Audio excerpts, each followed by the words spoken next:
Hello everyone, this is Mr. Informal giving you my thoughts, analysis, and rant. So yesterday, before we get to that, check out my thoughts, analysis, and rant on the Sony Xperia 1 version 3. And so yesterday, Sony announced their new smartphones, the Sony Xperia 1, 5, and 10 version 3. I cannot handle these number names, whatever you want to call them. Anyways, this is my thoughts, analysis, and rant on the Sony Xperia 5 version 3. On the version 2, I actually like version 2. I didn't buy it, but because there was no point of me buying a new phone because my current phone is good, still holding well, nothing, no damages, and so. What has Sony done to the Xperia 5 version 3? Well, it's all internal. In terms of design, it hasn't changed. So I'm going to give you my thoughts right now. Based on the specs, based on what I've seen, they did improve it, but I don't think they improved it enough for anyone to jump in. Although, if for some reason I got tired of my phone right now, I would get this phone. So my final thoughts on the Sony Xperia 5 Mark III is that it may just be a stagnant phone, which means some people will like it, some people will not. It's not a phone that you will be converting to.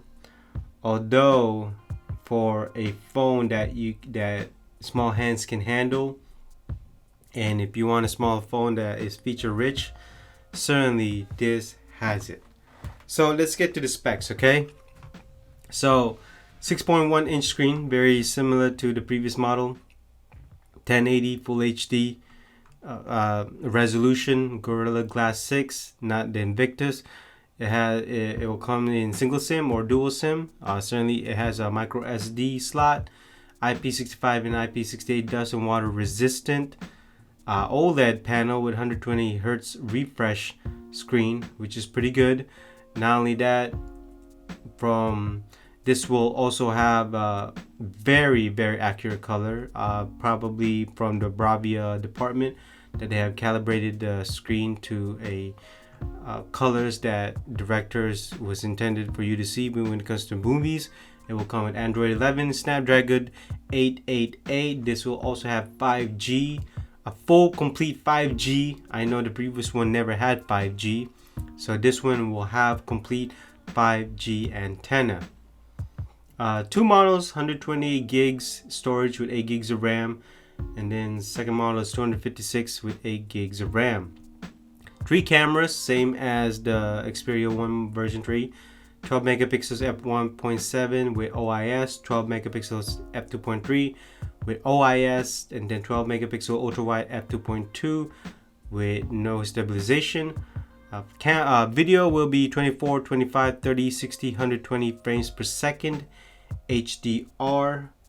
And then certainly the front will have 8 megapixels f2.0, very wide, with not only that, the video will have 1080 30 frames per second with EIS. Headphone jack, yes, there is a headphone jack. In terms of speakers, there's dual speakers, 24-bit 192 kilohertz, which is pretty good.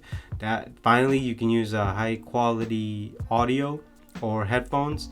Wi-Fi 6, Bluetooth 5.0 with aptX, and then certainly has GPS, USB Type-C 3.1, the fingerprint scanner, and also the power button is on the side. Not only that, it does have a dedicated camera button. The battery is pretty big, 4500 milliamps, but no wireless charging. That is absolutely terrible. If Samsung Galaxy S1 had wireless charging, this should have. Pricing, it looks like it's $1,000. I'm not quite happy with that.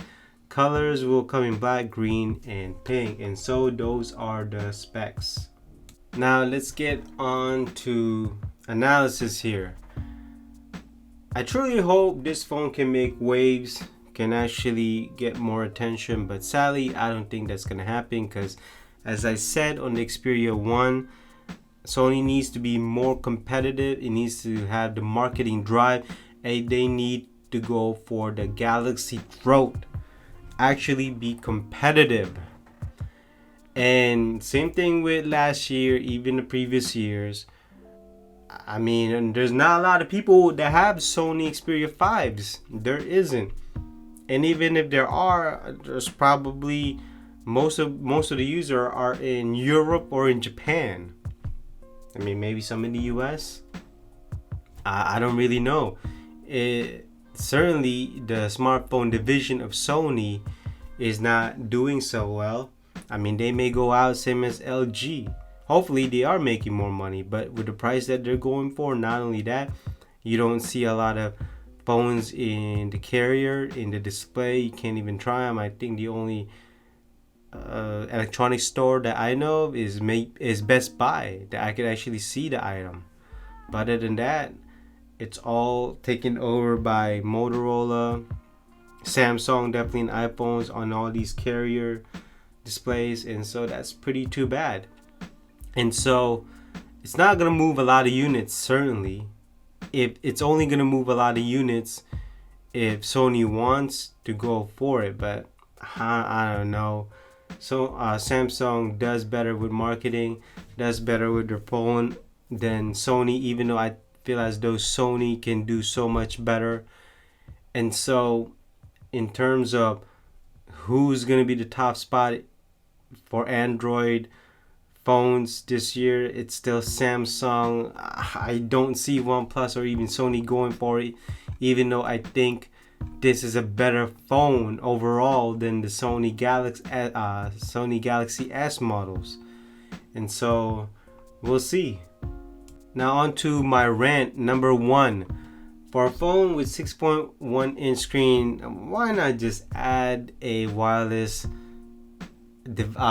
copper charge? Why is it left out? I mean, the phone last year never had 5G. Now it has 5G, but now you're not putting a wireless connectivity on this one. So that's too bad. Number 2, it looks like the price will be around $1,000. I'm absolutely not happy about this. And this is exactly what I mean by this, is that Sony is not being competitive, because this is a better phone, but sadly the S21 seems to be much better in pricing. Not only that, they didn't even do a lot of our research and development when it comes to design of this phone. It's the same design from last year. So I still don't understand why these phones need to be at that price. Again, they're not being competitive. They're telling others, hey, we're the luxury of Android, but sadly that's Samsung's forte right there. And another one of my rants is that the volume buttons needs to be longer. It needs to be longer. I can't tell if I'm pressing up or down.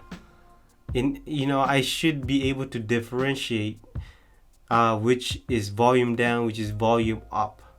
It's the same rant I gave the Xperia 1.